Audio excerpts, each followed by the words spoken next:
Sin problema. Buenas tardes a todos y todas. Les agradecemos mucho que nos acompañen en esta que es nuestra primera sesión del ciclo 2025-2 del Seminario Permanente de Antropología del Derecho, el SPAD, que como saben es un esfuerzo de colaboración entre el Foro Latinoamericano de Antropología del Derecho, el Colegio de San Luis, la Escuela Nacional de Antropología e Historia, el Colegio de Jalisco, el Centro de Investigaciones y Estudios Superiores en Antropología Social, el CIESAS, y el Colegio de Michoacán. Y saludo con mucho gusto a mis colegas coordinadoras, colegas con quien tengo el gusto de coordinar este esfuerzo, que es la doctora Jacqueline Garza, que nos acompaña esta tarde, la doctora Mónica Luna y la doctora Anaid Sierra. Y bueno, les doy la más cordial bienvenida a los y las participantes de esta tarde que nos acompañan este día 27 de agosto, que es la doctora Talita Do Amaral Rocha y el doctor Yuri Mota. La sesión de esta tarde se titula Tecnologías sociales en el enseño medio público de Niterói, describiendo una experiencia. Y bueno, me voy a permitir leer la síntesis del currículum de nuestra ponente, la doctora Talita. Si me dan un segundito. Ella es investigadora postdoctoral con alto nivel en antropología en la Fundación de Apoyo a la Investigación del Estado de Río de Janeiro, y que está vinculada al programa de posgrado en antropología de la Universidad Federal Fluminense. Tiene un doctorado y una maestría en antropología por la misma institución. También es licenciada en Ciencias Sociales por el Instituto de Ciencias Humanas y Filosofía de la Universidad Federal de Río de Janeiro. Es investigadora del Instituto Nacional de Ciencia y Tecnología, Instituto de Estudios Comparados en Gestión de Conflictos. Es profesora de la Secretaría de Educación del Estado de Río de Janeiro e investiga los siguientes temas: movilidad urbana, seguridad pública, antropología y educación y formulación, implementación y evaluación de políticas públicas. Talita, nos da muchísimo gusto que nos puedas acompañar esta tarde para exponernos un poco de la investigación que estás realizando. Y bueno, yo te cedo la palabra y posteriormente leeré el currículo de Yuri para darle paso a sus comentarios. Adelante, Talita, por favor. Muitas gracias. Eu vou falar em português e peço desculpas pelo acontecimento, pelo atraso. Eu estou falando de tecnologia social e a tecnologia resolveu me deixar na mão, mas vou seguir adiante na minha apresentação. É um prazer estar aqui hoje, começar esse ciclo de seminários que está sendo coordenado pela Irene. Muito prazer, muito obrigado pelo convite. Eu participei desde o início, de quando o Kant foi no México. Eu acompanhava as idas deles junto com o Flad e a Natália, então é um prazer estar aqui fazendo parte desse seminário, porque eu sei quanto ele também valorizava o Flad. Então, por isso que, para mim, é um prazer enorme estar aqui e poder compartilhar com vocês um pouco do trabalho que eu e ele também fazíamos juntos. E aí, a pesquisa que eu vou tratar agora, ela trata um pouco da pesquisa que eu desenvolvi junto com o Kant. O Kant era o meu supervisor de pesquisa de pós-doutorado. É uma bolsa que eu tenho atualmente, a pesquisa é da Fundação de Amparo à Pesquisa do Estado do Rio de Janeiro. É uma bolsa que eu vou desenvolver durante 4 anos, e ela está relacionada ao projeto que eu e o Kant fazíamos junto, e do qual alguns outros colegas que estão hoje aqui presentes, nos acompanhando no Zoom, também fazem parte, o Yuri também, inclusive. E também eu vou contar um pouco de como é a minha experiência e minha trajetória dentro do INCT-NEAC, e o que o ensino médio tem a ver com um pouco do trabalho que o Kant estava desenvolvendo junto à antropologia do direito, principalmente no que se trata a administração dos conflitos no Brasil e como que as instituições estão relacionadas a essa administração de conflitos no Brasil. No meu caso, estou tratando especificamente das tecnologias relacionadas à escola, né, o âmbito escolar. E como que a escola, eu vou tratar um pouco como que a escola lida com o acesso a direitos no Brasil também. Então, para isso, eu vou tratar um pouco da experiência minha é, como pesquisadora do INCT-NEAC, envolvida no INCT-NEAC desde 2009, desde 2010 especificamente. Vou contar um pouco da minha trajetória e também um pouco da minha experiência como professora. é, Como professora. Tá bom, Yuri, se você puder já compartilhar, eu agradeço. Como professora, na segunda página, por favor. Na segunda página. Pedir ajuda do Yuri aí para compartilhar comigo, para mim, a minha apresentação, já que eu estou no celular e para mim ia ser um pouco mais difícil, por isso eu peço desculpas aí também pelos problemas aí. Mas então eu vou tratar um pouco de como nossa pesquisa, né, e o evento que nós organizamos, chamado Feira de Ciência Simone Laude Guedes, ela tem um papel de fazer um movimento contrário que as instituições brasileiras fazem, né, que o Roberto Cante de Lima mostrava que o conflito no Brasil ele era reprimido ou escondido no Brasil. E aí eu vou mostrar como que a feira, por meio das tecnologias sociais que nós produzimos na Feira de Ciências, faz com que esses conflitos que são escondidos ou reprimidos dentro do ambiente escolar sejam transformados em problemas científicos pelos próprios estudantes do ensino médio. E como, por meio desse processo, eles conseguem entender não só qual é a posição deles enquanto cidadãos, mas também se preparar para o mundo enquanto cidadãos, tomando conhecimento também qual é o seu papel como cidadãos e como se dá o acesso a direitos no Brasil. Yuri, por favor, pode passar para a próxima.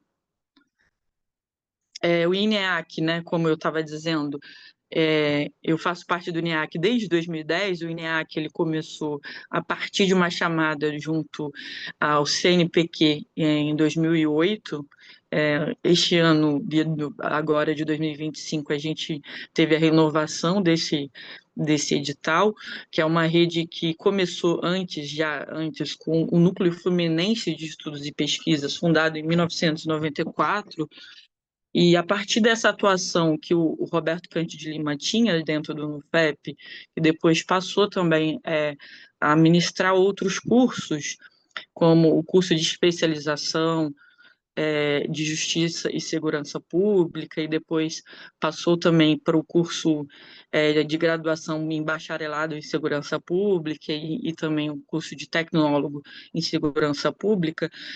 Isso são projetos e tecnologias frutos desse trabalho que é feito também um trabalho de equipe do NCT-NEAC, e ele está presente em vários estados do Brasil, né? No Rio de Janeiro, em São Paulo, em Minas Gerais, no Rio Grande do Sul, em Santa Catarina, em Roraima e também no Distrito Federal do Brasil, e também tem relações com países da Argentina, do Canadá, dos Estados Unidos, da França, do México, como estamos aqui dialogando, em Portugal, no Peru e na Suíça.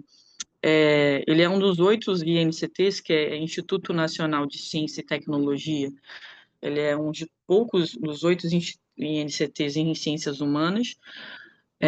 E esse ano de 2025 a gente renovou o nosso INCT, INEAC, né, que é o Instituto de Estudos Comparados em Administração de Conflitos, conseguindo chegar aí na segunda colocação dos INCTs, né? Então, o trabalho que a gente conquistou até agora vai continuar por mais uma etapa, e eu não poderia não falar desse tempo todo sem falar do INEAC, porque o INEAC ele é como se fosse a base mãe de tudo isso, né? Não só da pesquisa que eu desenvolvo, mas também da minha trajetória acadêmica. Eu comecei a trabalhar junto à universidade em 2010, na graduação. Yuri, por favor, pode passar. Na graduação, é, e, e agora estou no pós-doutorado, então desenvolvendo essa pesquisa junto a outros colegas e construindo uma agenda de pesquisa junto com outros colegas, então por isso que é importante também citar o quanto que o INCTNEAC faz parte de tudo isso. A Feira de Ciência Simone Laude Guedes, que é o evento no qual eu vou tratar aqui especificamente com mais detalhes, ela tem o objetivo de construir uma relação entre a Universidade Federal Fluminense e as escolas públicas, que são financiadas pelo governo do estado, para tentar fazer com que os estudantes construam projetos científicos e tentar entender também como que os conflitos são administrados e como eles estão presentes no espaço da escola. E com isso, a gente, com esse evento, né, que começou em 2020, a gente começou a construir também a ampliar essa linha de pesquisa. A gente terminou a terceira edição desse evento no ano passado, que hoje esse evento faz parte da base do novo INCT-NEAC, e também uma das funções principais do evento é pensar em ampliação das bolsas de pré-iniciação científica, que são as bolsas que são voltadas para os alunos das escolas públicas, os alunos estudantes das escolas públicas, para fazer pesquisas científicas quando ainda estão no ensino médio.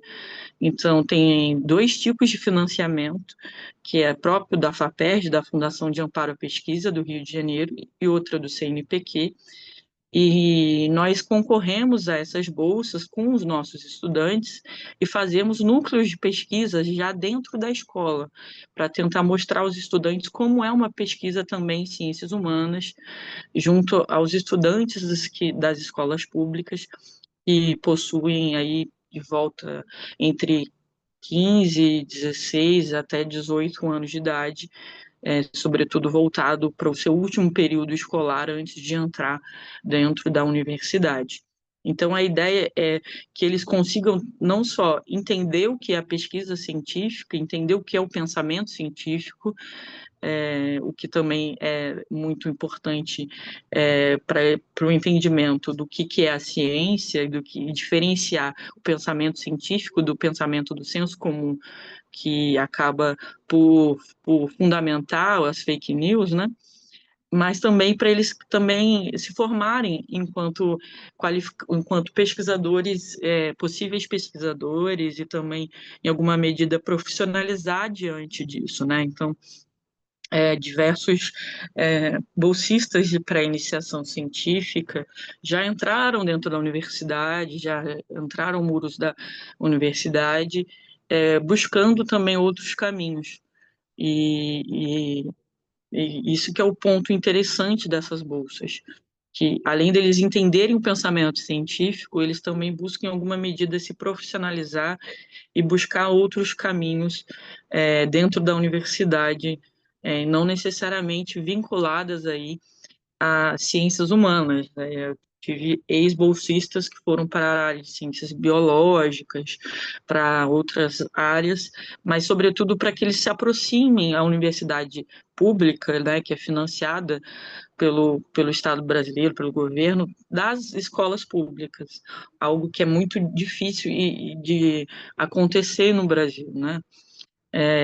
Então, o objetivo central era criar essa relação entre a Universidade Federal Fluminense com as escolas públicas, para tentar entender como é que se dão os conflitos dentro dessas escolas, e depois, por um outro lado, também construir esses núcleos de pesquisa dentro das escolas públicas, né? Por favor, Yuri, pode passar? É, e aí eu vou falar um pouco da minha trajetória, vou voltar um pouco a esse assunto.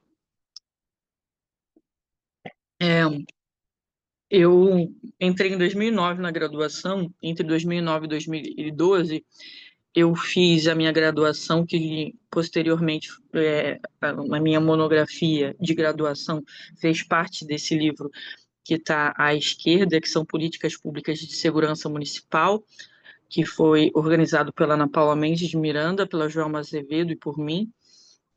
E nesse período da graduação, eu fiz uma análise das formas de registro de uma guarda municipal, que é uma das agências de segurança pública em termos do município, na cidade.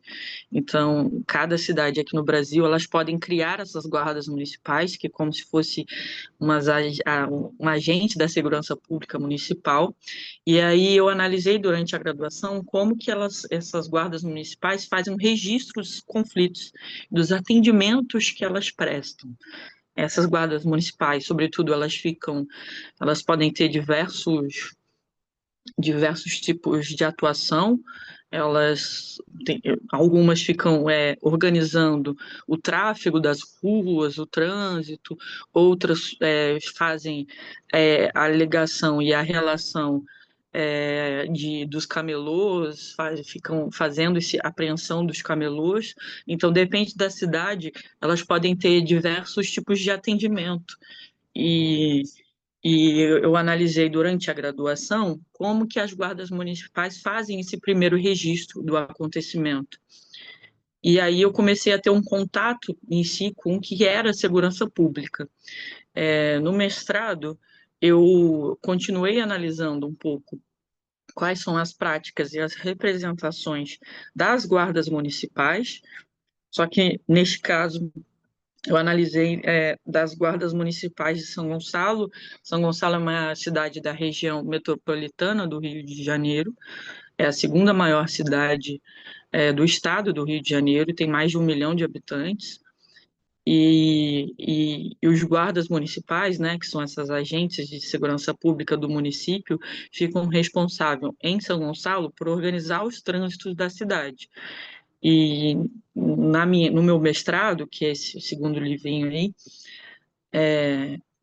eu fiquei responsável, então, por analisar como que esses guardas municipais fazem o controle desses tráfegos e das vias, e como que eles conseguem fazer lidar no sentido de uma ordem, mesmo numa cidade que, por si só, tem um estereótipo e um estigma de ser muito caótica. São Gonçalo, não sei se dá para ver aí na apresentação, mas na capa do livro, era para ter uma ideia de como o trânsito de São Gonçalo ele é considerado um trânsito caótico e desorganizado por algumas pessoas.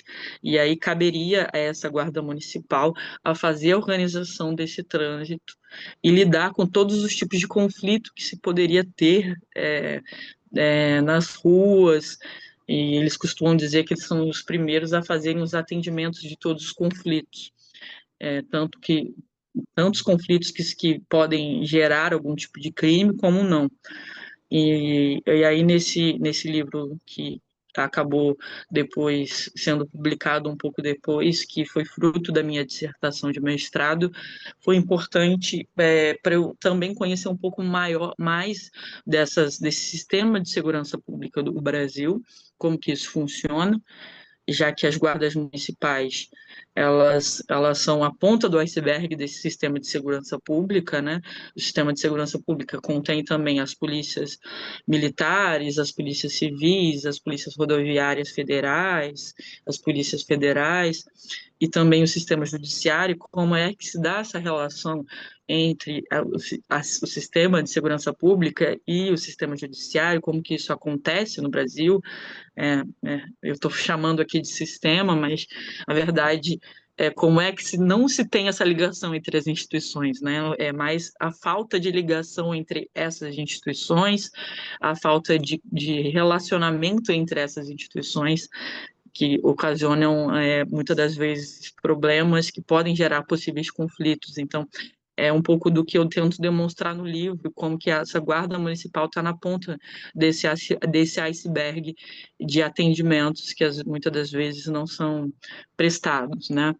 E na minha tese de doutorado, eu continuei com a temática do trânsito, analisando já a perspectiva da mobilidade urbana e analisando como que os mototaxistas, que são motoboys, pessoas que fazem transporte de pessoas em cima da moto, como que eles lidavam com as ideias de mobilidade urbana dentro de Niterói, que também é uma cidade da região metropolitana do Rio de Janeiro. Então, eu fiz minha tese entre 2015 e 2020, e ela tem esse título Niterói para Pessoas, Práticas e Representações sobre Mobilidade Urbana entre Mototaxistas, e depois se gerou esse outro livro, que faz parte da coleção do INCTNA, Conflitos e Moralidades e Sociedade.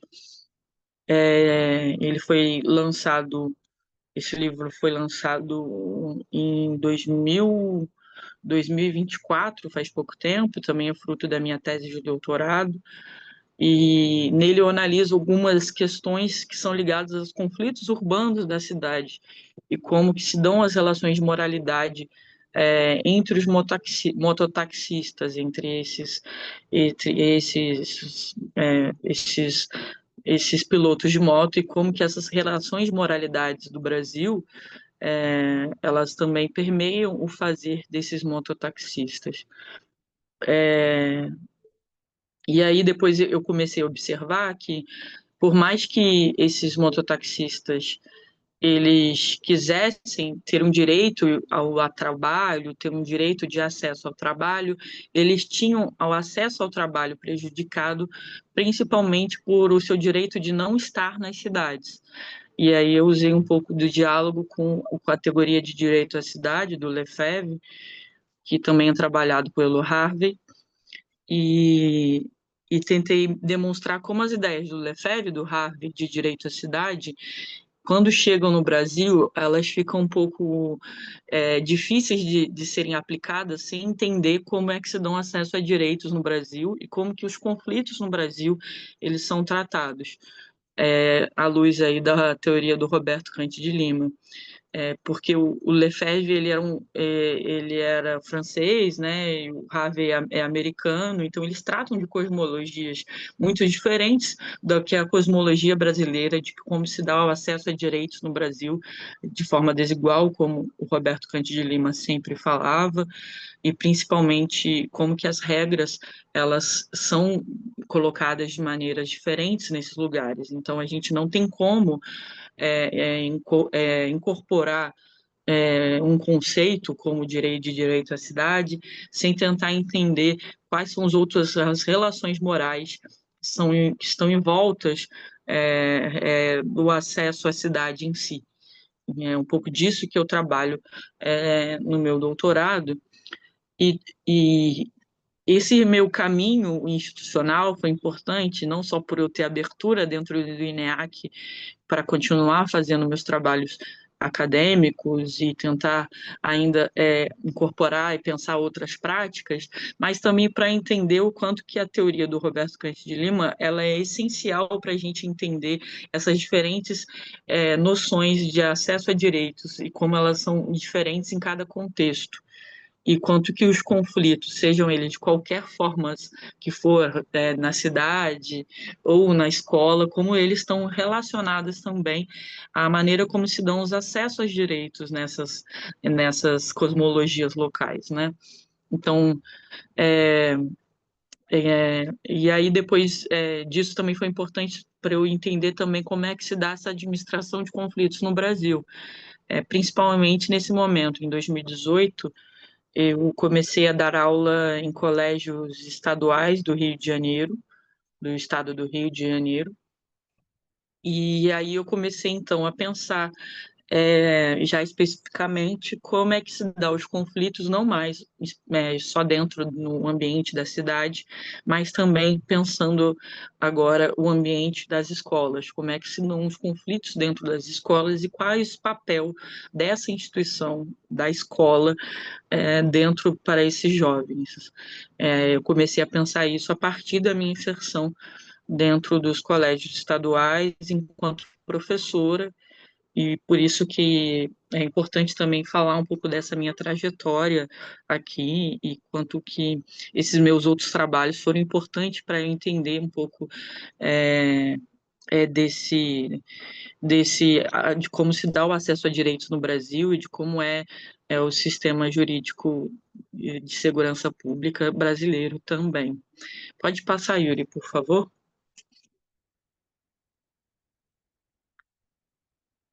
E agora, tratando um pouco especificamente da feira, né, de como começou a experiência analisando os conflitos escolares. Na verdade, eles começaram em 2016, não por mim, mas por um colega meu de trabalho, o Marcos Veríssimo, que ele começou essa experiência no colégio em que ele dava aula. Havia sobrado essas bolsas de pré-iniciação científica, e o Roberto Cante, na época, ele era o pró-reitor da UF, e aí ele falou para o Marcos Veríssimo que tinham sobrado bolsas de pré-iniciação científica, e aí o Marcos Veríssimo começou a implementar essas bolsas na escola onde ele trabalhava, e ele criou o Laboratório Escolar de Pesquisa e Iniciação Científica, que atualmente é coordenado pelo Marcos Veríssimo e pelo Yuri Mota, está aqui conosco. Esse foi o primeiro laboratório escolar de pesquisa em escolas que são associadas ao INCT INEAC. Então, a gente, na verdade, o INEAC começou essa sua experiência analisando conflitos escolares por meio dessa iniciativa do Marcos Veríssimo. E em 2019, o INEAC participou de uma chamada, um edital do CNPq, de Feira de Ciências, e aí a gente criou essas feiras de ciências, que foi essa primeira logo, Feira de Ciências, Conflitos e Diálogos na escola, e eu coloquei as 3 logos que nós tivemos nos nossos 3 eventos.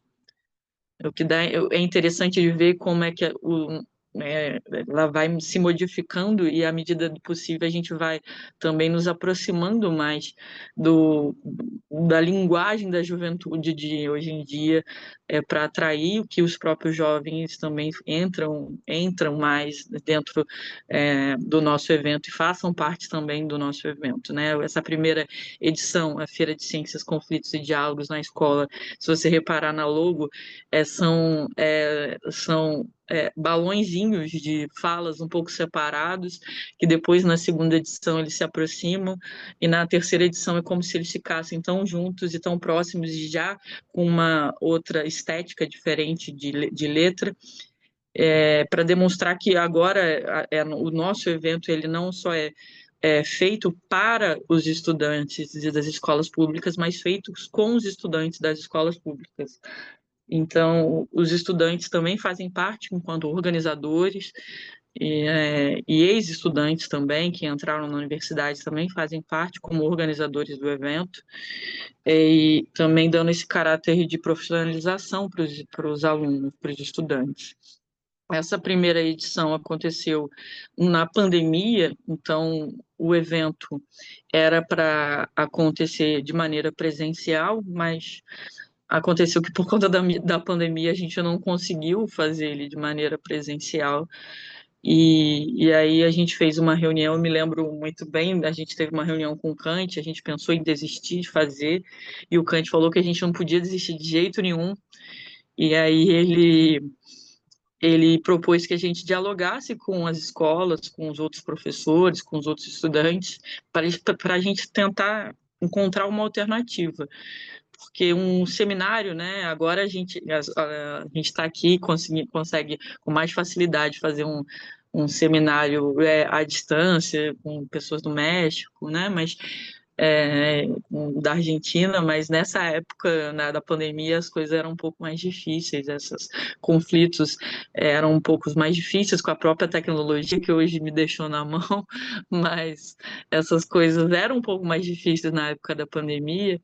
E aí os próprios professores e estudantes arranjaram uma alternativa para a Feira de Ciências, que foram os podcasts. Então, durante as feiras de ciências, os estudantes eles fazem um projeto de pesquisa analisando conflitos escolares, os conflitos que acontecem dentro da escola, e no final do evento, que é durante todo um ano, eles apresentam o resultado do seu projeto científico em forma de podcast.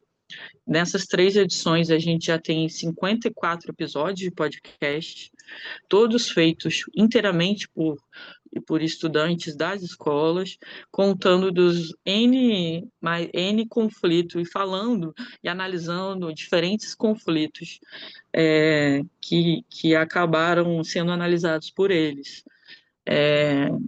Eu vou tratar um pouco mais desses conflitos, mas isso daí para mostrar um pouco como foi o início, né, dessa primeira edição da Feira de Ciências, que foi um edital que a gente teve um apoio financeiro do CNPq, a gente também conseguiu bolsas também do CNPq, e nos outros 2 editais, dos outros 2 eventos, a segunda edição, que aconteceu em 2022,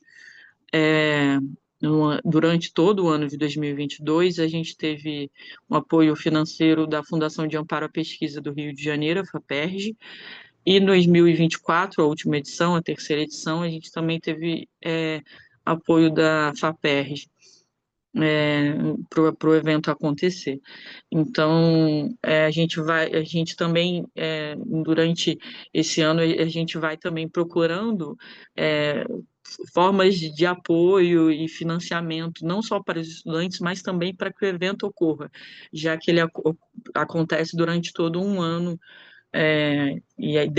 ele começa com um simpósio, onde nós normalmente trazemos professores de outras universidades. A última edição, a gente, a gente teve a participação do Bruno Dionísio, um professor da Universidade de Évora, fazendo a abertura do nosso evento. Então, a gente tem um simpósio de pesquisa trazendo também uma abertura para os estudantes terem um conhecimento um pouco do quais são as pesquisas que são feitas tratando a temática dos conflitos entre escolas e os conflitos entre a juventude.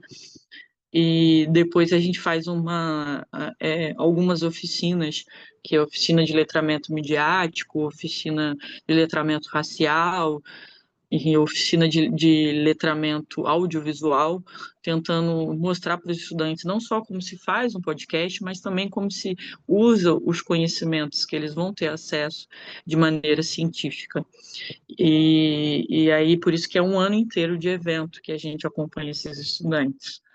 E no final ele sempre culmina com uma roda de conversa, roda de encerramento, que normalmente ele se encontra junto à roda de encerramento, junto com o seminário internacional do INEAC. Então, sempre que tem o seminário internacional do INCT INEAC, a gente tem também a roda de encerramento da Feira de Ciências e dos eventos que aconteceram envolvendo a Feira de Ciências. E aí é um momento onde os estudantes vão até a universidade e apresentam seus trabalhos para os professores da universidade. Isso é algo que também é bem interessante, já que muitas das vezes esses estudantes às vezes nunca entraram na universidade. Então, a gente faz esse esquema também de levar os estudantes de outras cidades, inclusive, que não são de Niterói, para dentro da universidade para apresentar também os seus trabalhos para outros professores. Pode passar, Yuri, por favor? E é isso, né? Eu estava contando, né, de como foi a primeira edição. Ela foi durante a pandemia, né? Então a gente teve esse desafio de fazer os podcasts à distância. Grande parte dos conflitos escolares pensados nessa época são envolvendo saúde mental dos estudantes nessa época, e eles tratam muito disso. A segunda edição foi o momento em que eu chamo da consolidação dessa metodologia, que é a metodologia da Feira de Ciências, que começou desde do LEPIC lá com o Marcos Veríssimo, e agora a gente está tentando ampliar de uma maneira um pouco maior e envolver outras escolas. A gente começou a ter eventos híbridos, já com a presença de outros pesquisadores de fora do Brasil, da Universidade de Évora, e nessa segunda edição a gente teve mais de 100 participantes, e também teve o apoio do edital SBPC Vai às Escolas, que também é um edital que ficou responsável por trazer os estudantes para dentro da universidade. A consolidação dessa metodologia foi importante porque a gente continua dessa mesma forma, construindo junto com os estudantes e fazendo com que os ex-participantes, os ex-bolsistas, os ex-participantes da Feira de Ciências também entrem na universidade como organizadores dessa feira. Então, a gente também continua esse diálogo com eles. E eles continuam participando de outras pesquisas, né? Nessa segunda edição foi importante por isso, e foi o momento em que nós entramos no catálogo de tecnologias sociais da Universidade Federal Fluminense, que é o catálogo que dá premiações, que reconhece as iniciativas da universidade, que tem diálogos com as instituições, que tem diálogos também com a sociedade civil e que tem um trabalho importante de tecnologia social. Então, a Universidade Federal Fluminense tem esse catálogo de tecnologias sociais. Em 2013, a gente foi premiado com esse catálogo, a gente foi reconhecido pela universidade como uma das iniciativas importantes que fazem parte das tecnologias sociais da universidade. E nesse momento foi o ano que a gente mudou o nome do evento.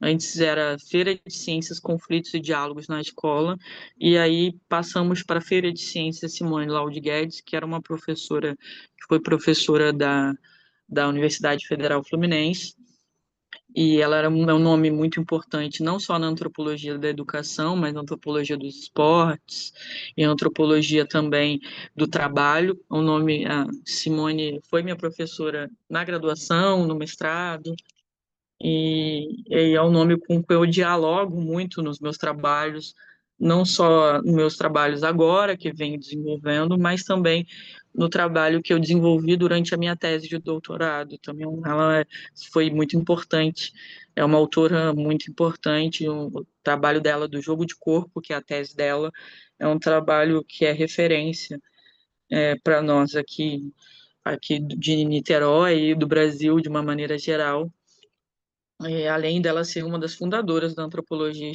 do esporte no Brasil.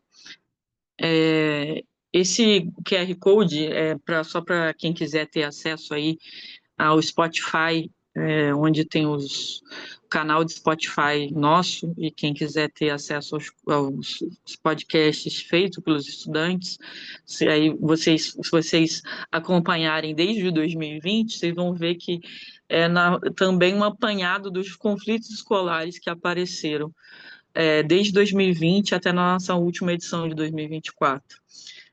Então, na época da primeira edição da pandemia, aparecem muitos conflitos ligados à saúde mental.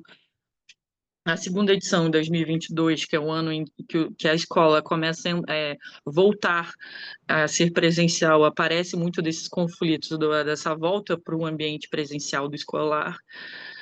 E também aparecem outros tipos de conflito, como também entre escolas, entre turnos que são turnos integrais, ou seja, que ficam a manhã e à tarde na escola, para turnos que só ficam um período. Então, aparecem desde conflitos que são sobre também a obrigatoriedade do uso do uniforme, por parte dos estudantes, e como é que a escola impõe isso para eles. Aparecem conflitos também que são relacionados a brigas entre eles, que são relacionados a brigas entre os pais, né, brigas entre pais e estudantes. Eles falam também sobre isso e também falam, muitas das vezes, sobre o uso das tecnologias dentro da escola. A gente também tem podcasts que tratam sobre isso, que é sobre uso de tecnologias e dos videogames, da internet, como que isso pode aparecer dentro da escola. São os próprios alunos que fazem essas pesquisas. Na terceira edição, que foi já em 2024, a gente teve uma expansão dos laboratórios escolares inspirados nesse laboratório que foi criado pelo Marcos Veríssimo, né, o LEPIC.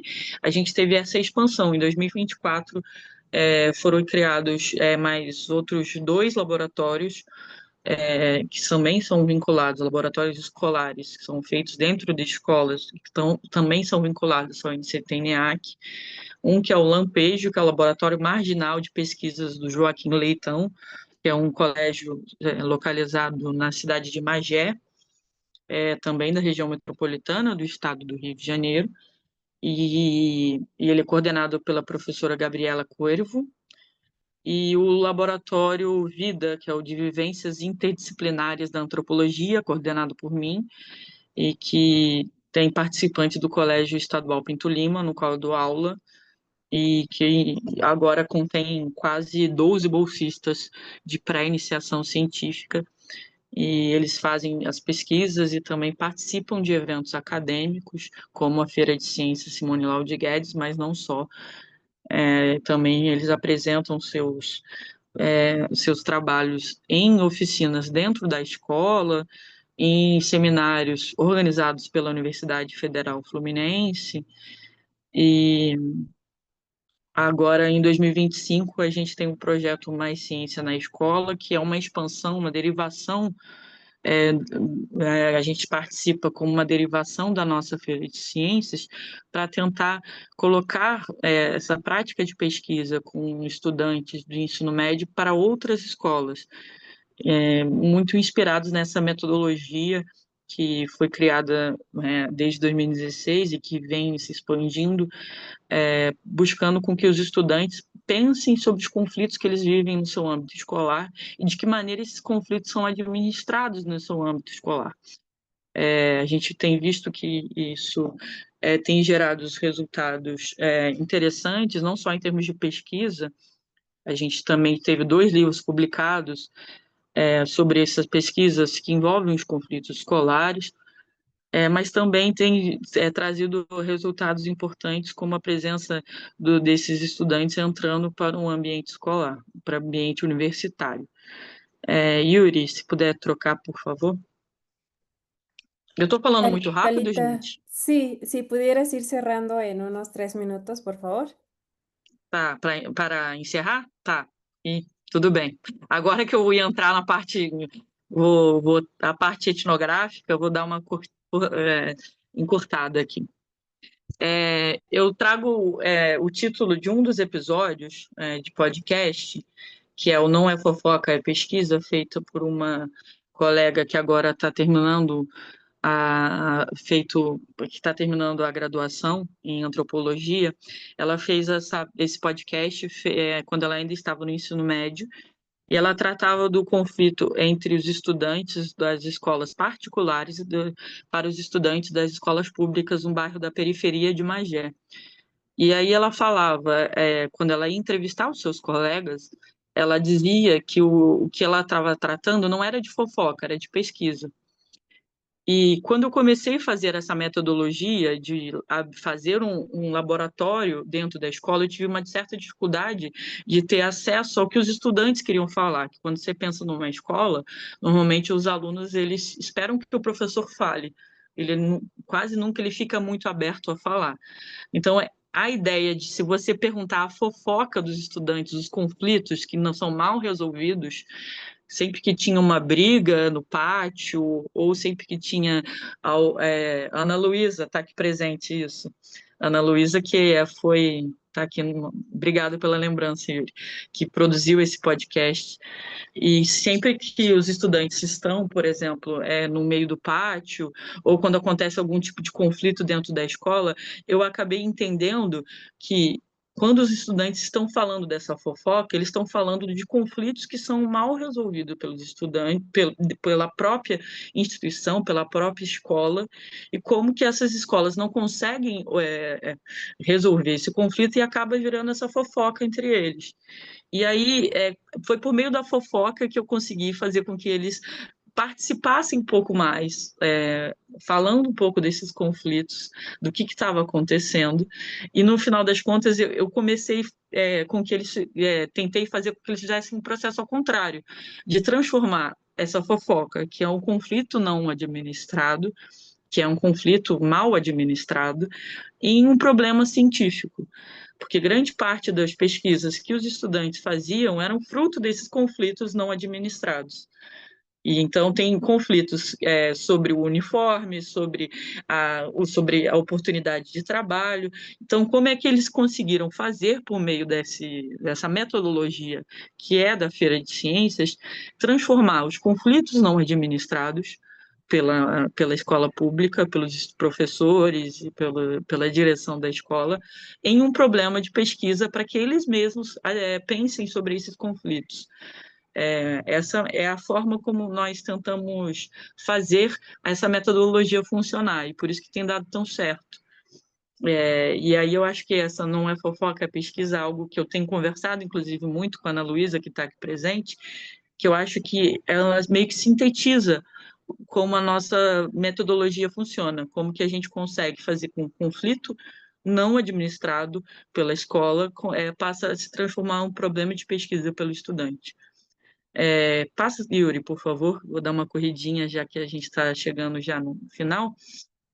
E tecnologia, como tecnologia social, ele é um conceito feito pelo Renato Dagnino, que ele coloca em contrapartida como a tecnologia social, como um conjunto de métodos e práticas que seriam feitos para resolver os problemas do capitalismo. Só que o que a gente tem observado, e aí pensando até o que eu desenvolvi dentro da tese de doutorado, é que a gente também não pode pensar também conceitos que são fora, né, do ambiente da cosmologia do Brasil, de como se dá o acesso a direitos no Brasil, sem pensar como é que se dão os problemas dentro do Brasil. Então, as pesquisas próprias dos estudantes têm mostrado que não tem como pensar nessa tecnologia social sem pensar na administração dos conflitos pelas instituições. E por isso que pode passar, Yuri, por favor. Eu Isso. E por isso que essa pesquisa tem relação com a antropologia no direito. Porque os conflitos, eles são. O Roberto Cante de Lima mostrou que no Brasil, os conflitos, de acordo com a sensibilidade jurídica brasileira, os conflitos eles são vistos como uma desordem, como uma quebra da harmonia social. E por isso cabe às instituições brasileiras reprimirem esses conflitos ou esconderem esses conflitos. E é o que acontece no ambiente lá. Muito diferente, por exemplo, do que o Foucault fala da sociedade disciplinar, do que seria a escola ou qualquer outra instituição que faz parte dessas sociedades disciplinares, que caberia à escola, assim como outras instituições, como a prisão, o manicômio, fazerem o controle desses corpos dóceis. Mas o Roberto Cante de Lima já mostrou, né, que essa normalização dessa sociedade disciplinar, ela pressupõe um acordo das regras entre as partes. Só que o que acontece no Brasil, na sensibilidade jurídica brasileira, é que as regras, muitas das vezes, elas não valem para todos, grande maioria das vezes não valem para todos, e quando valem, é porque as regras são impostas pessoalizadamente ou verticalizadamente, sabe com quem você está falando, ou de uma outra forma, com um jeitinho brasileiro. Então, como as regras aqui não são vistas ou ancoradas da forma como Foucault viu na França, por exemplo, a gente não tem como pensar a escola nos moldes de uma sociedade disciplinar e de uma instituição disciplinar, como se pensa, como ele propõe pensar, e também como grande parte da antropologia da educação pensa a escola. Quando você vê grande parte da antropologia da educação falando da escola, a gente vê muita gente falando do Foucault. Só que o Kant mostra, Roberto Cante de Lima mostra, que se a gente vê como que se dão acesso a direitos no Brasil, como se dão administração dos conflitos no Brasil, a gente não consegue enxergar nem mesmo a escola, nem mesmo a prisão brasileira com esse olhar de normalização que é como Foucault pensa. E aí, o que eu tenho mostrado, né, agora na minha pesquisa de pós-doutorado, é como que a gente consegue transformar esses conflitos que são invisibilizados dentro da escola em produção científica, mostrando para os estudantes como é que se dá a administração dos conflitos no Brasil. Então, quando a gente mostra para os estudantes como se dá a administração dos conflitos no Brasil, eles mesmos começam a entender e transformar aquele conflito que era uma fofoca em uma produção científica. É um pouco isso, peço desculpas aí se eu falei rápido demais, ou se peço desculpa também pelos problemas técnicos e tecnológicos que eu tive no início, mas Muchas eu tentei falar um gracias. pouco do que eu tenho trabalhado atualmente. Graças a ti, Irene. Muchas gracias, Talita. Sin duda, súper interesante tanto tu trayectoria como este proyecto que nos presentas y qué gusto saber que Yuri también forma parte. Entonces, sus comentarios seguramente ayudarán a profundizar algunos de los puntos que nos has colocado, reflexionar sobre otros y bueno, voy a leer brevemente su síntesis curricular de nuestro comentarista. Él es el doctor Yuri Mota.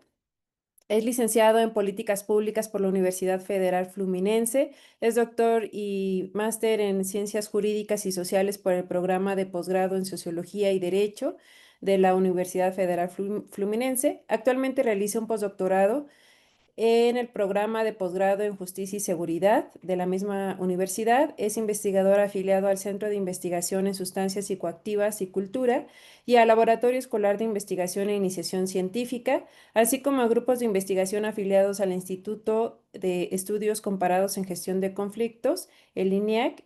Y su investigación se centra en los siguientes temas: drogas y políticas públicas, medidas socioeducativas de corriente, puertas abiertas y educación en Brasil. Bienvenido, Yuri. Muchísimas gracias. Adelante, por favor. Olá, pessoal, boa tarde. Gostaria de agradecer primeiramente o convite, né, por estar participando aqui. Gostaria de parabenizar também a organização do evento, Irene e as demais coordenadoras e coordenadores, mas também parabenizar a Thalita pela apresentação.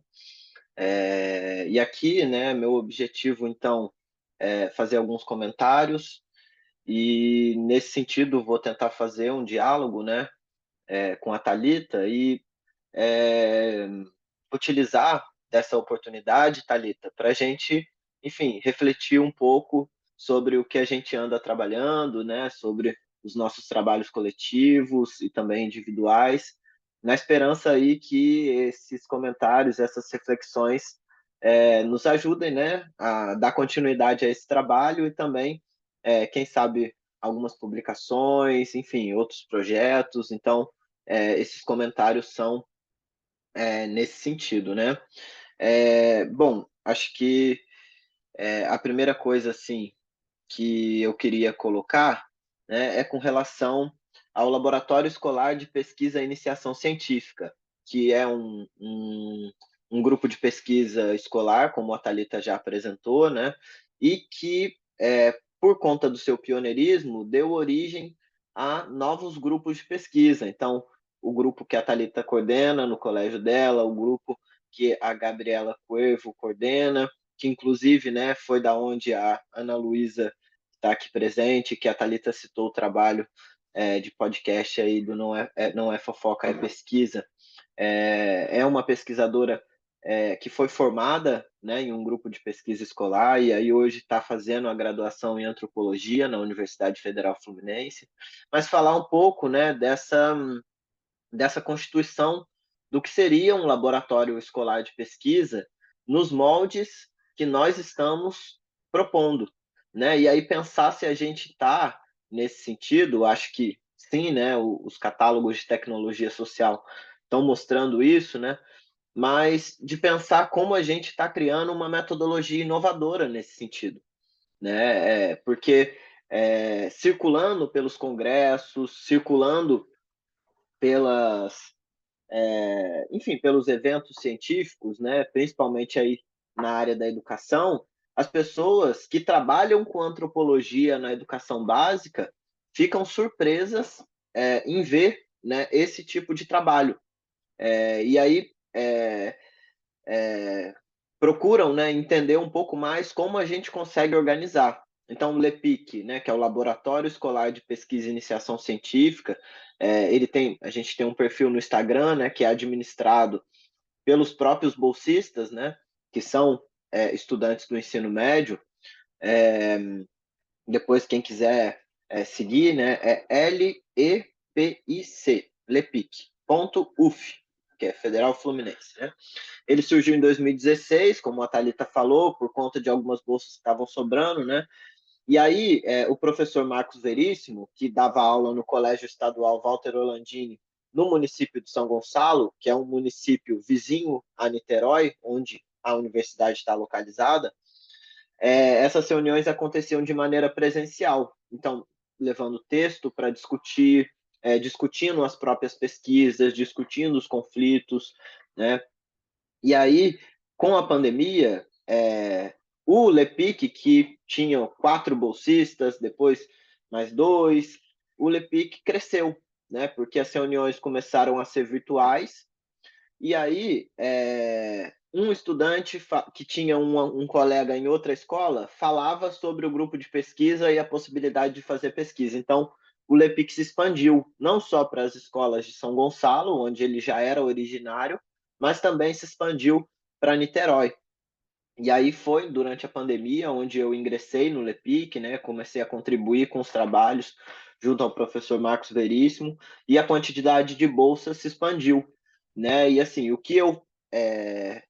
a minha contribuição nesse sentido foi justamente aprender um pouco com o professor Marcos Veríssimo sobre essa metodologia, né? De como você trabalha a antropologia na educação básica, sendo que a antropologia não é uma disciplina, pelo menos aqui no Brasil, não é uma disciplina que integra o currículo escolar, né? Você tem filosofia, tem sociologia, né? Mas antropologia não. E aí os alunos passam a ter contato com a antropologia já no ensino básico, né? E como é isso, né? E aí aqui é um comentário mais reflexivo, mas já talvez trazendo uma pergunta que não precisa ser respondida nesse sentido, né? Mas assim, pensar como é trazer antropologia para o ensino básico, né? Sendo que a antropologia não está no currículo. Então a gente tá inserindo ela por fora do currículo, né? Mas, de certo modo, utilizando os espaços da escola, como, por exemplo, as disciplinas de projeto de vida, de empreendedorismo, outras disciplinas, mas espaços também fora da escola, que são as reuniões virtuais ou as reuniões na universidade. Então, pensar isso, né? Como a gente está inserindo, de certo modo, a antropologia na educação básica. A gente trabalha, né, no LEPIC com 2 tipos de bolsa, basicamente. São as bolsas de PIBIC, ensino médio, PIBIC é iniciação científica, né, e que é do Conselho Nacional de Desenvolvimento Científico-Tecnológico, que aqui no Brasil é o CNPq, e a bolsa Jovens Talentos, que é da FAPERJ, né, Fundação de Amparo à Pesquisa do Estado do Rio de Janeiro. Então, uma bolsa é financiada pelo governo federal e a outra bolsa pelo governo estadual.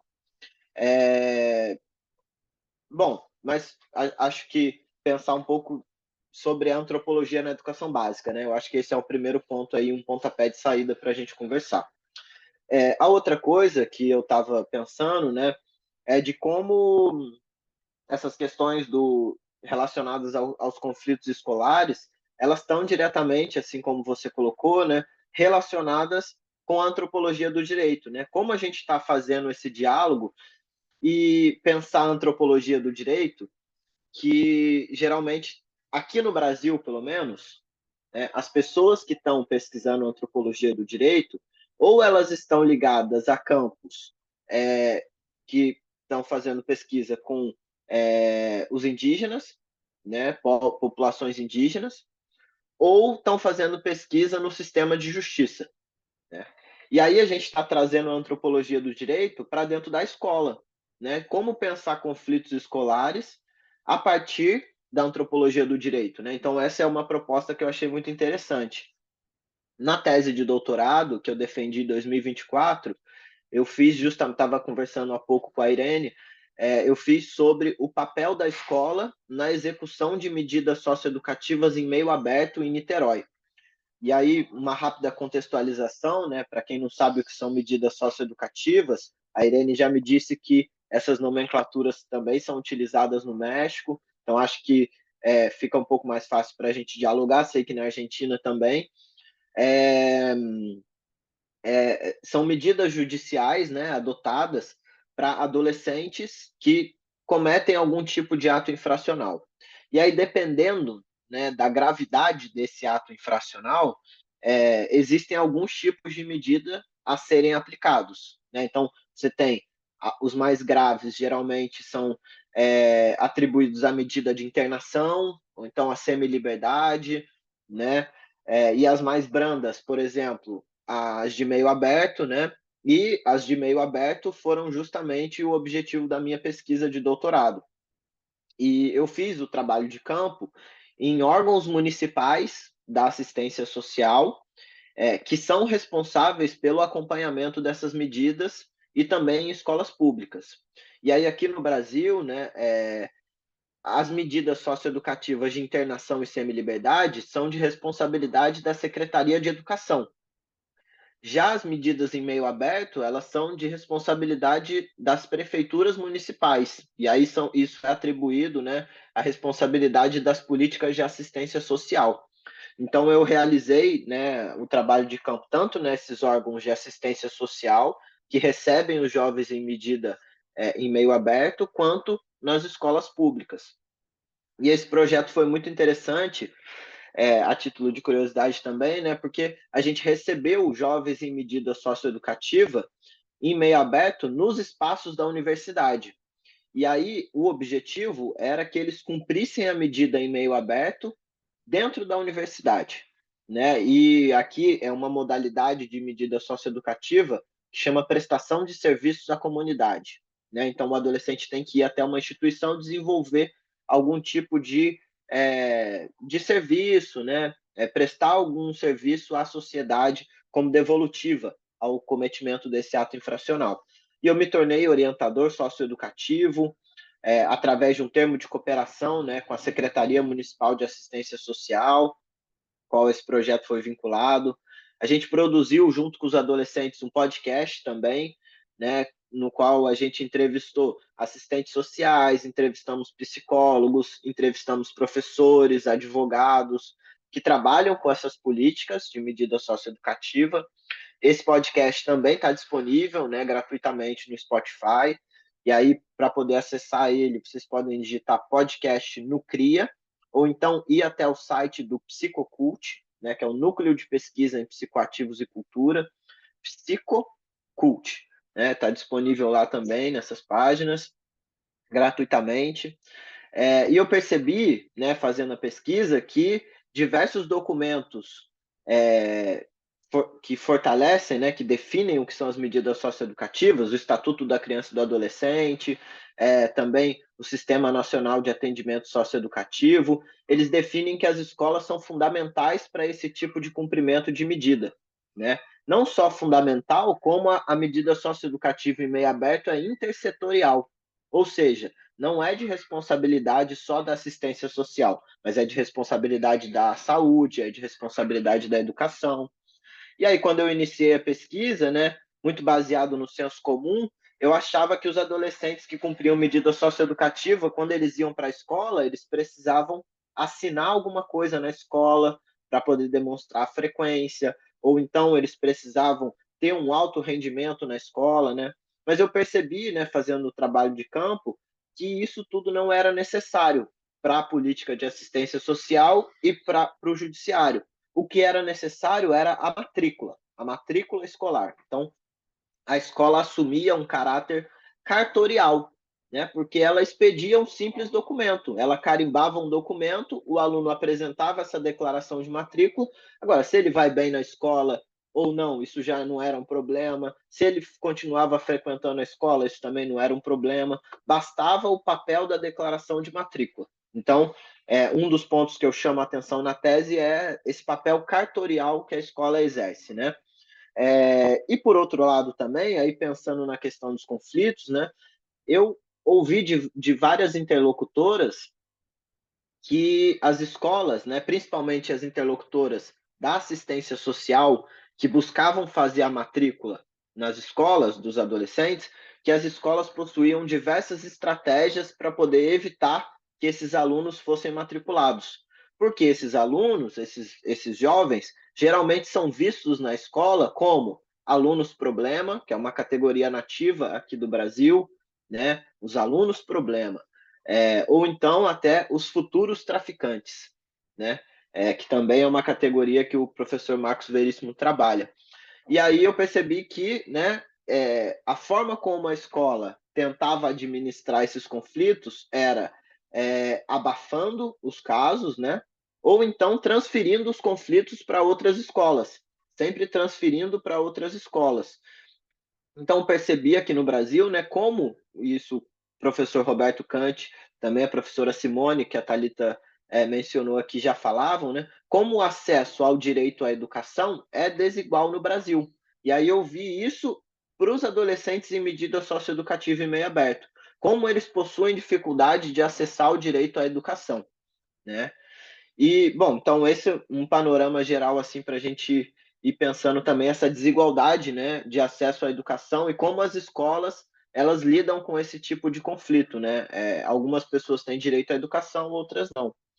É, bom, então eu acho que pensar a antropologia do direito nesses métodos, né, que a gente está propondo, eu acho que o nosso trabalho, né, ele versa em compreender duas questões principais: a natureza dos conflitos escolares, né? Então, estou aqui também, Thalita, tentando sistematizar alguma coisa para a gente pensar talvez depois um artigo. Estou com isso na cabeça aqui.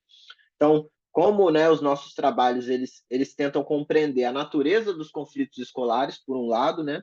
E como esses conflitos eles são administrados nos interiores das escolas, seja de modo escolar, né, pela gestão escolar, ou não, né, porque existem diversas outras formas de se administrar o conflito que não passa pela gestão escolar, né? Então, pensar essas duas dimensões, né?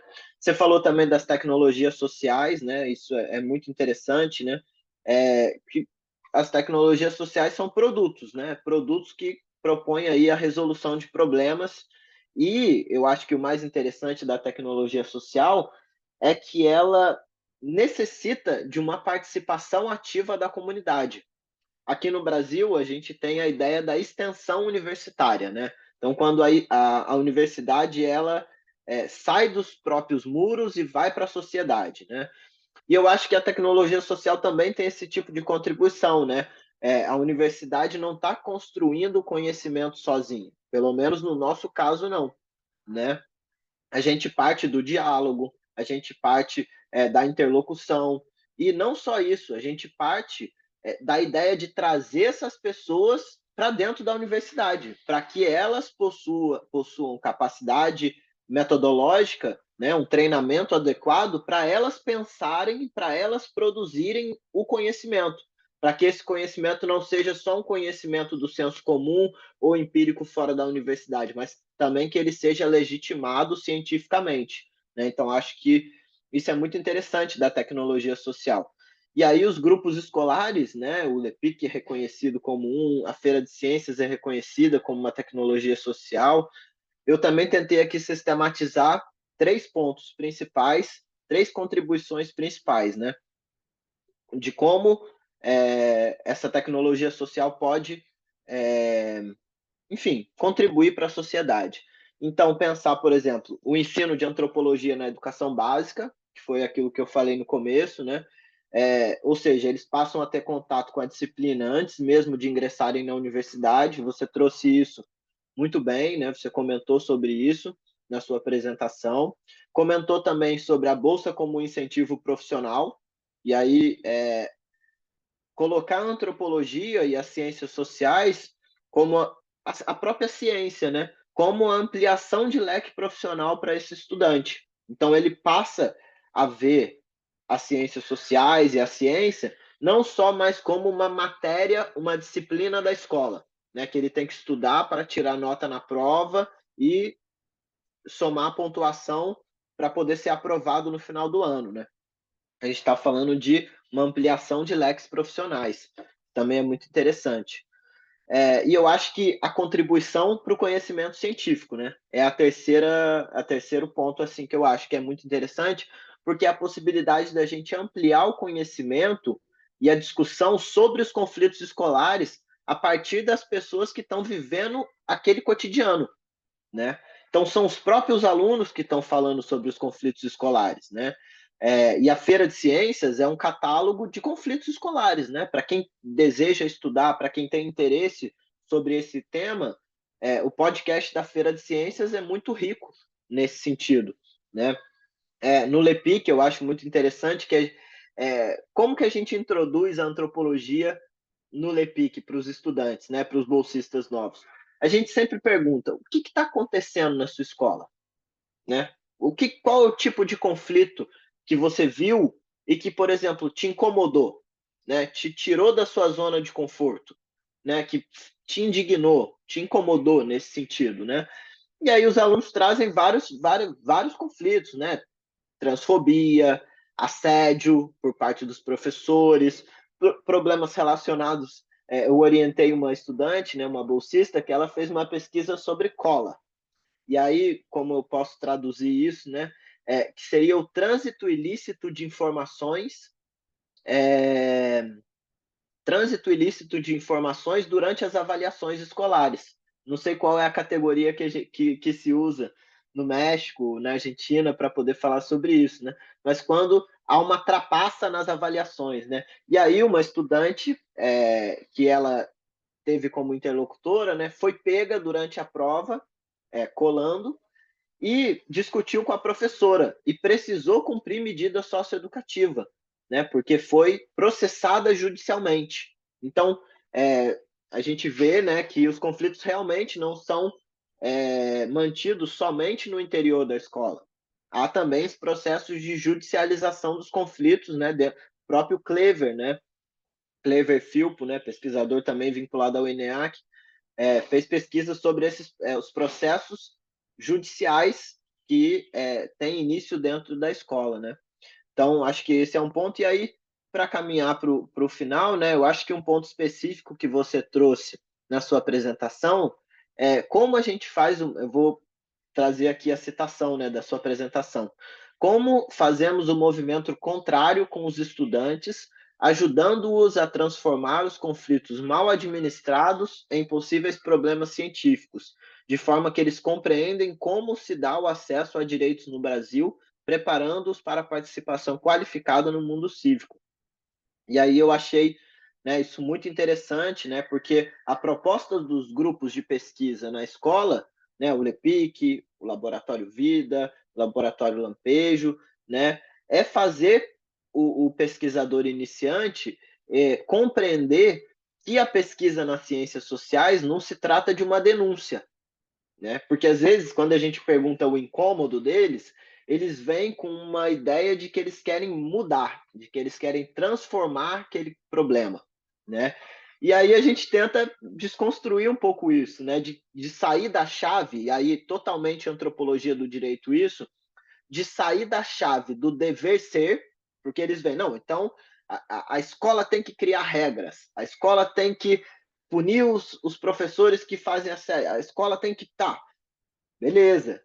Mas como a gente entende como esses conflitos estão acontecendo e como já há uma administração de conflitos, né? Yuri, si pudieras ir cerrando, disculpa, para el tiempo. Sí. Perfeito. Obrigado, Eni. Já vou finalizar. Como a gente sai da chave do dever ser, né? E passa para tentar ensinar, né? Tentar passar para esses estudantes como eles relativizam os conflitos, né? Como eles, e aí Durkheim, né? Como eles se afastam, estranham, né? Como eles se afastam dos próprios valores morais, né? Acho que isso é um ponto fundamental, é um exercício, né? Que é difícil de fazer com alunos da universidade, imagina com alunos do ensino médio, né? Que não tiveram nenhuma disciplina de antropologia, estão lendo os primeiros textos, né? Então isso é algo super complexo. E assim, na licenciatura, né, para quem vai dar aula em ensino médio, as pessoas falam que você tem a sociologia escolar e você tem a sociologia científica, né? Uma é a sociologia que você passa na escola e outra é a sociologia que você tem na universidade, né? E aí eu fico pensando isso para antropologia, né? Você tem uma antropologia escolar e uma antropologia científica? Ou será que o que a gente está passando é uma antropologia científica para esses estudantes? Ou será, Thalita, que aí para eu finalizar aqui com vários serás, né, para a gente pensar. Ou será que a gente está criando uma nova modalidade de antropologia? Entendeu? Porque não é a mesma coisa da universidade. De fato, não é a mesma coisa. Mas eu também não encaro como escolar, porque a gente não tem uma aula, não tem uma lista de presença, não, né? São reuniões voluntárias, reuniões entre colegas, os mesmos modelos da universidade, mas também não é na universidade. Então, será que a gente está criando uma nova modalidade de antropologia, né? A gente precisa fazer as adaptações para os estudantes. Então, a ideia é essa, né? O meu comentário final, assim, para a gente terminar é como a gente pode chamar, como a gente pode denominar o trabalho que a gente está fazendo na escola, né? Como que chama esse trabalho, né? O que, que é isso? É mais ou menos isso. Então, gostaria de agradecer mais uma vez e parabenizar todas as coordenadoras pela organização do evento. Thalita, parabéns pela apresentação também. Obrigado. Muchas gracias, Yuri, también por este esfuerzo y esta emoción que nos comparten en sus reflexiones. Sin duda, muy emocionante, muy apasionante. Y me disculpo también por la cuestión del tiempo, como es una transmisión hecha con una institución que nos apoya, pues tenemos un poco el tiempo limitado. Y bueno, voy a dar este espacio para que hagan algunos comentarios las personas que nos acompañan aquí en la sala. Y ahorita le regreso la palabra para que ustedes puedan volver a intervenir. Aquí, colegas, si quisieran hacer alguna intervención.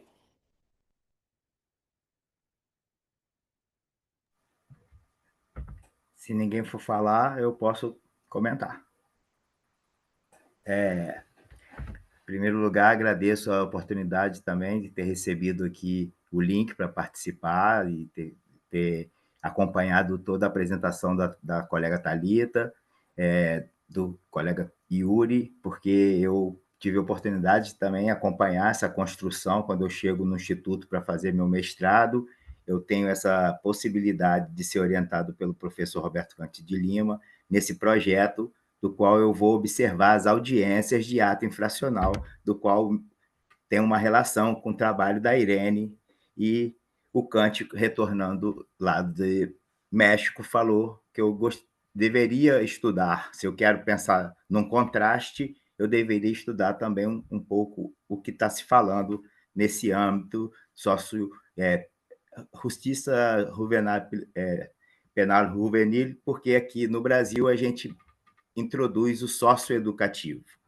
E aí, pensando nessas novas tecnologias e as tecnologias que o Yuri traz como uma forma de ser uma oportunidade de realmente trazer isso como educativo e não com um olhar punitivo, é que eu acho que é interessante, já que no judiciário a forma de aplicar a regra, a punição, é punitiva e não num sentido educativo. E pensando mais, não tem um regramento específico para um ato infracional, para um delito. Pode ser aleatório. Essa escolha é feita pelo juiz no momento da audiência. Uma desobediência, uma briga entre pais, pode virar uma internação mais grave, e não havendo essa diferenciação. O que seria passíveis de punição em meio aberto e passíveis de punição mais agressiva. Então, pensando nesse dever ser, nessa diferença, eu gostaria só de pensar, como você já trouxe, o Yuri e a colega Thalita, o quanto essa tecnologia observada a partir dessas pesquisas que têm sido feitas pelos próprios estudantes, a partir de uma feira de ciências, onde eles aprendem a descrever os conflitos vividos por eles, e não apenas pela vivência, mas sim pelo que os outros pares, outros alunos, outros estudantes, outros comportamentos de professores, e podem descrever e trazer isso como tecnologia. Então, eu acredito que essa forma de aproximar a escola, ela fora de um âmbito institucional, prisional, educativo, por aqueles modelos, possa ser uma forma de olhar. Isso realmente eu não saberia responder se é uma inovação, mas é uma tecnologia social que deva ser olhada na forma comparativa, contraste com o México, com a Argentina. É esse meu comentário aí pela apresentação de vocês, e agradeço a Irene pela oportunidade e a FLAC pela oportunidade. Muchas Flávio. gracias, Raimundo. ¿Alguien más en la sala quisiera hacer alguna intervención para preguntar a los Olá, ponentes? boa tarde. Eu gostaria de falar um pouco sobre a importância que a Feira de Ciências, né, que a Thalita citou na apresentação dela, porque eu fui a primeira orientanda da professora Gabriela Cuervo na escola, né, eu fui uma estudante de escola pública, e eu conheci a antropologia através da Feira de Ciências. Eu nem sabia o que eu ia fazer na graduação, antes de conhecer a antropologia, a pesquisa, né, antropológica.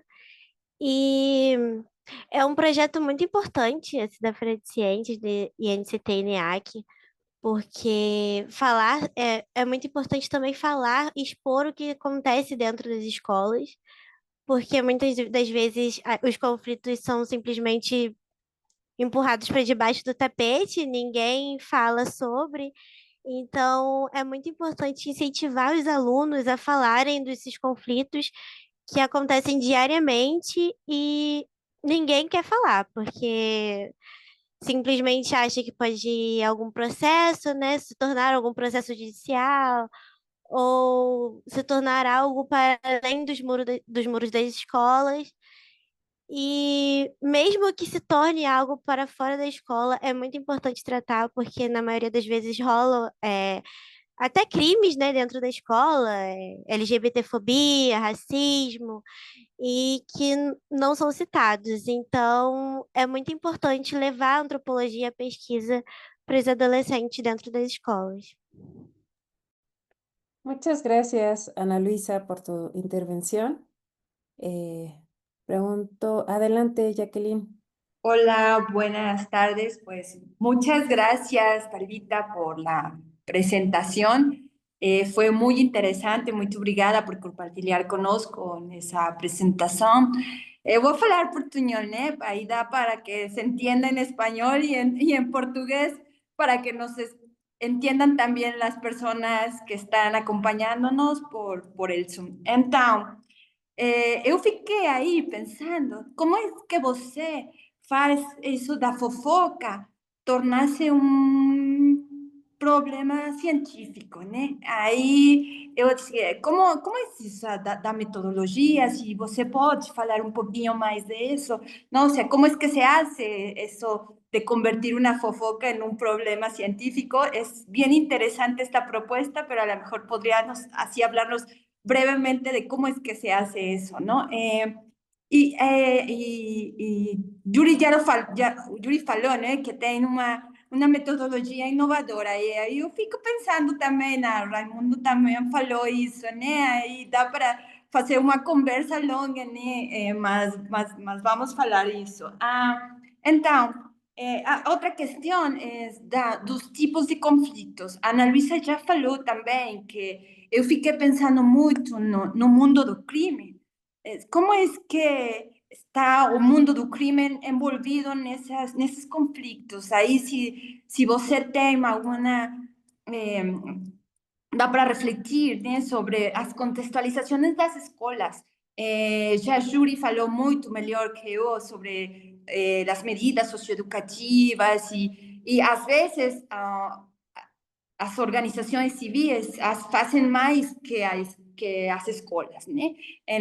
Especialmente no cumprimento dessas medidas socioeducativas. Então, não sei se você quiser falar, se tem aí algumas questões. E bom, é isso, muito... outra questão tem que ver com o uso da tecnologia, né? E, de novo, as questões da violência digital. Aí eu gostaria de falar se você também está fazendo alguma coisa com o tema da pornografia e essas questões. Então, é isso. Tomara que vocês possam entender a gente, mas eu tentei, né? Ótimo. Gracias, Jackie. Bueno, si no hay ninguna otra intervención, le regresaría, es que no veo las manitas. Sí, ok.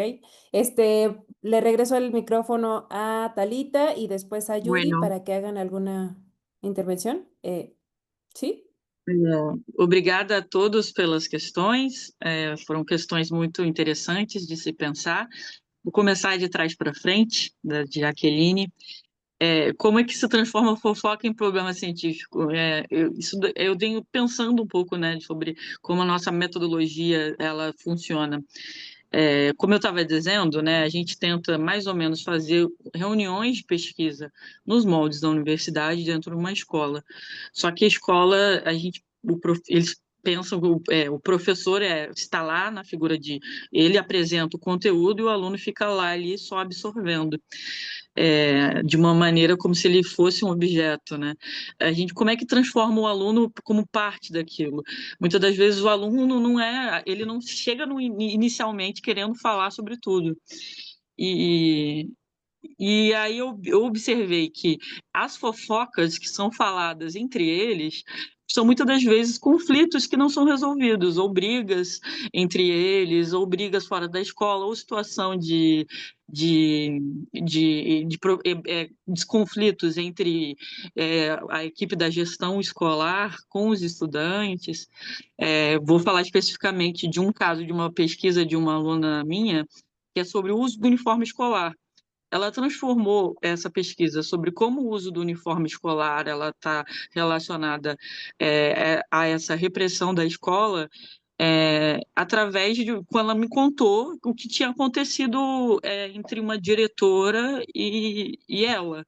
Então, ela me contou uma fofoca do dia, e a partir dessa fofoca eu fui tentando, trazendo também questões e pesquisas antropológicas, e aí tentando relacionar um pouco do que o Yuri falou, que eu tento apresentar um pouco das pesquisas e do que já se produz dentro da antropologia nas minhas aulas, de uma maneira, eles não leem exatamente tudo, assim como acontece na universidade, mas tento mostrar, através das minhas explicações, um pouco disso. Um pouco do que a gente lê dentro da universidade. E também coloco eles também para ler um pouco dessa bibliografia da universidade. Algumas eles conseguem, outras não, mas através desse conflito que não é resolvido, acaba gerando um problema, uma fofoca. E aí depois, como eu consegui essa proximidade com eles, quando eu consigo ser uma professora que não é somente aquela que fica lá falando o conteúdo enquanto eles são objetos, eu sou uma pessoa que propõe construir junto com eles se sentem abertos a contar o que para eles é só uma fofoca. E eu tento mostrar, olha, não é uma fofoca, é um conflito que não foi. E como é que vocês querem pensar esse conflito?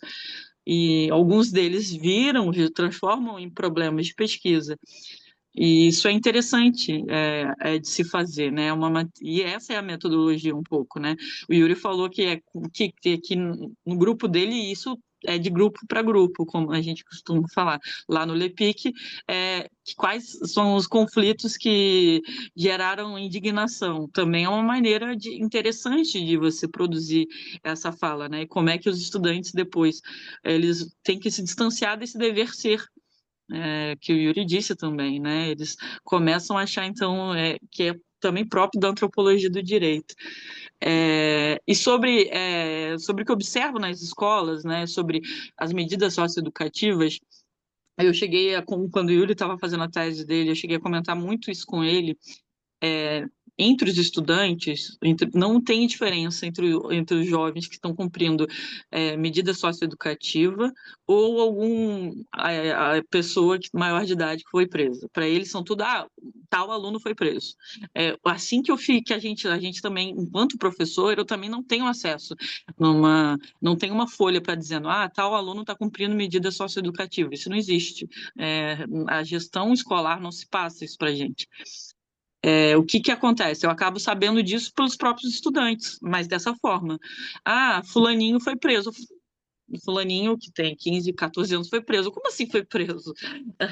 Na verdade, está sofrendo medida socioeducativa, mas não se fala essa expressão. Medida socioeducativa não está dentro da boca dos estudantes, né, dos jovens. Eles não falam dessa forma. Eles só falam, fulaninho foi preso, ou fulaninho está respondendo.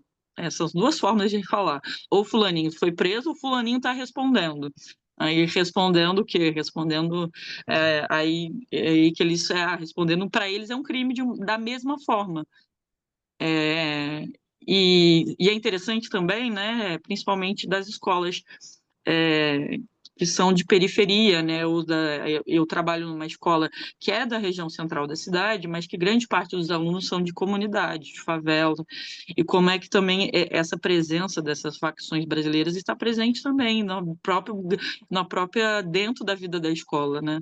Isso é um pouco que a Ana Luísa falou. A escola é como se fosse um lugar onde os conflitos não são falados.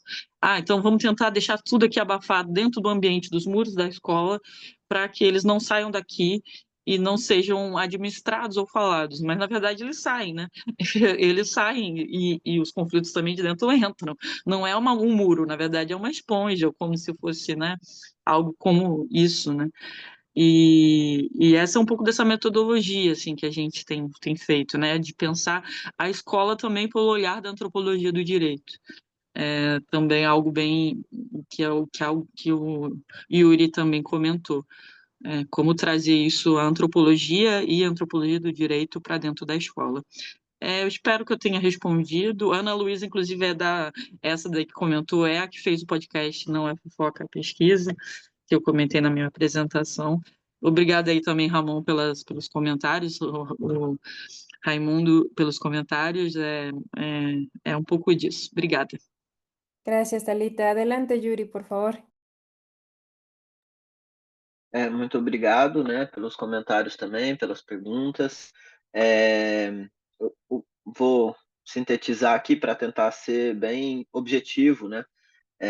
O Raimundo falou um pouco sobre essa questão da medida socioeducativa, e aí a gente participou, né, durante o doutorado, eu participei de um projeto, o qual Thalita também participou, Ramon participou, que foi fruto de um edital com a Prefeitura Municipal de Niterói e a Universidade Federal Fluminense. E aí originou, né, o podcast que eu comentei, o termo de cooperação para a gente poder receber os jovens em medida socioeducativa em meio aberto na universidade. E também, né, nós conseguimos, né, casar um pouco a ideia das bolsas de pré-iniciação científica nesse projeto. Então, ampliamos um pouco o leque das bolsas de pré-iniciação científica e conseguimos, né, contemplar 2 jovens em medida socioeducativa com bolsas de pré-iniciação científica. Mas isso é muito complicado, porque as bolsas de pré-iniciação científica aqui no Brasil, elas se restringem a jovens que estão no ensino médio. Então, geralmente, eles possuem entre 15 a 17 anos, né? Mas que já passaram pelo ensino fundamental. E o grande problema, né, é que a maioria dos jovens em medida socioeducativa não chegam no ensino médio. Então, há uma grande dificuldade, né, de você conceder esse tipo de incentivo a esses jovens, justamente por conta das restrições do edital, né? É um edital destinado para ensino médio. Então, essa é uma questão assim que a gente pode pensar, né? A Ana Luísa falou um pouco da questão dos conflitos abafados, né? E eu vou trazer aqui a minha tese de doutorado, e aí é mais para fazer uma propaganda mesmo de alguns conceitos, algumas categorias que eu trabalhei, né? mas eu entrevistei uma professora, Ana, e aí eu falo muito isso na tese, né? Que ela me falou que os conflitos nas escolas, isso tudo aconteceu porque um estudante tinha fumado maconha aqui no Brasil, no México, marihuana, né? Tinha fumado marihuana dentro da escola, né? E nada aconteceu, né? Se trancaram a porta, a professora mudou de sala, que isso aconteceu dentro de uma sala de aula, e a vida seguiu normal, não teve intervenção policial, não teve nada. E aí eu perguntei para essa professora, né? Porque o que aconteceu, né? Como isso se administrou? Ela falou: os conflitos aqui na escola, eles são abafados, né? E ela deu o exemplo de uma vela. Se você tem uma vela acesa e coloca um copo em cima, a vela apaga, né? Mas se você colocar fogo, a vela acende de novo. Então é essa ideia, né, de abafar os conflitos, né, que seria empurrar para baixo do tapete, né? Os conflitos continuam ali, mas eles sempre são abafados, né? Eles sempre são omitidos, né? É essa a ideia, né?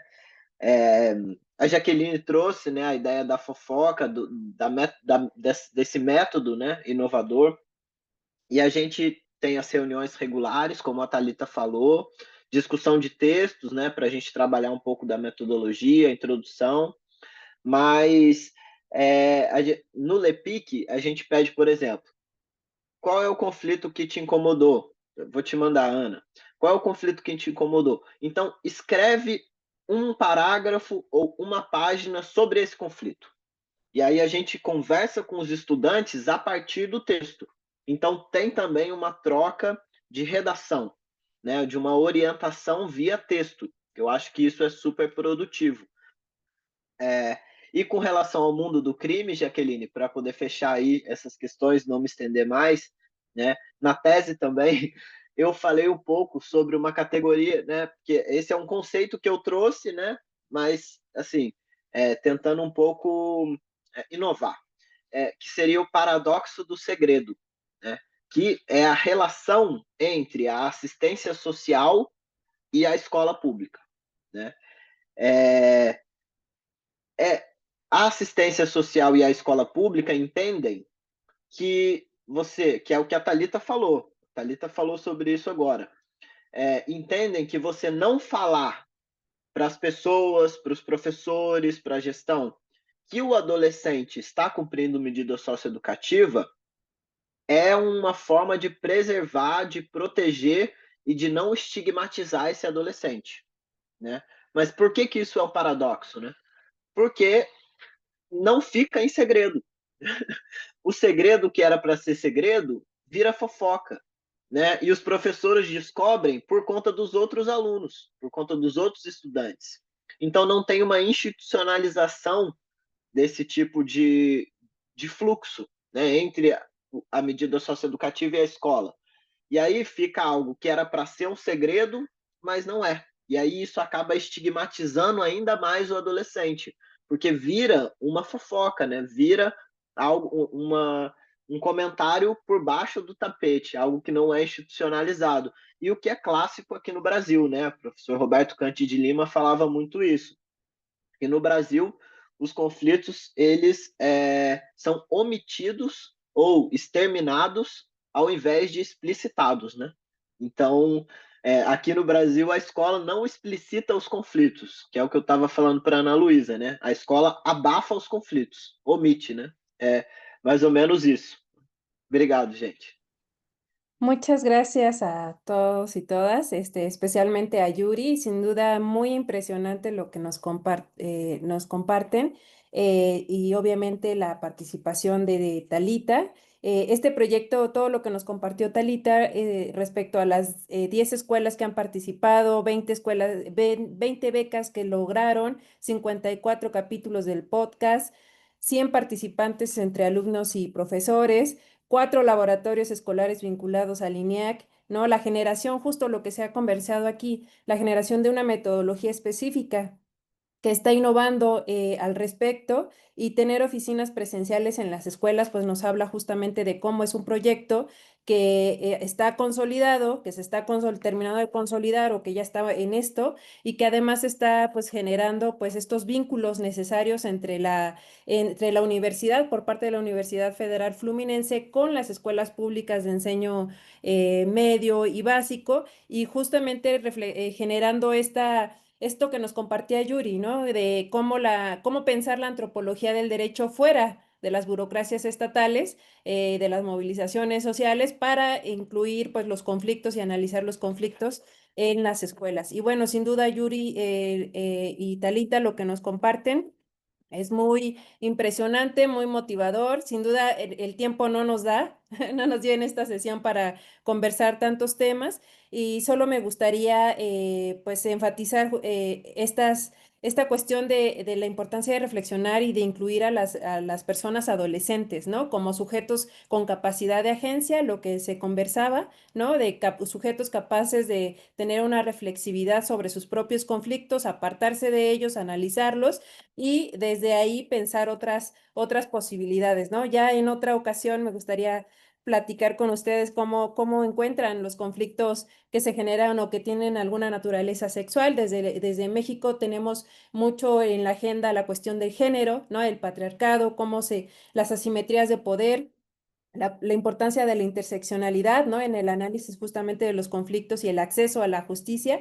Ya quedará en el tintero para futuras invitaciones que nos puedan hacer favor de aceptar acá en este seminario, que es su casa, ¿no? Que les repito, son bienvenidos. Y solamente entonces agradecer la participación de todas y todos los que intervinieron en la sesión. Raimundo, Yuri, Talita, por el tema de la adolescencia, seguramente los estaremos invitando al otro espacio, que es el Observatorio Latinoamericano de Justicia Penal para Adolescentes, para tener otros espacios donde conversar.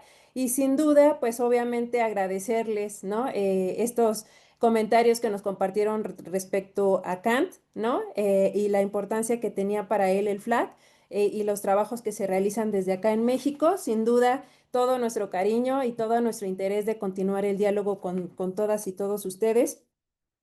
Talita, muchas felicidades por tu investigación.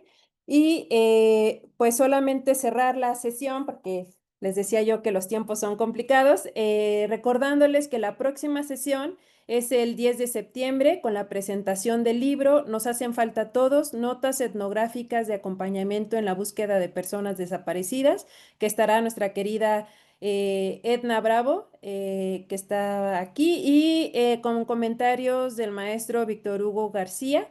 Y también recordarles que este año el SPAD, este seminario, cumple 10 años de su aniversario 10, y que desde el Colegio de Jalisco y las otras instituciones que nos acompañan estaremos participando en las actividades del aniversario, que ya están colgadas en el Facebook del FLAD, para que puedan ver las conferencias que se darán, las mesas de participación. Contaremos con compañeros y compañeras de México, Brasil y Argentina. Todo un gusto que nos acompañen.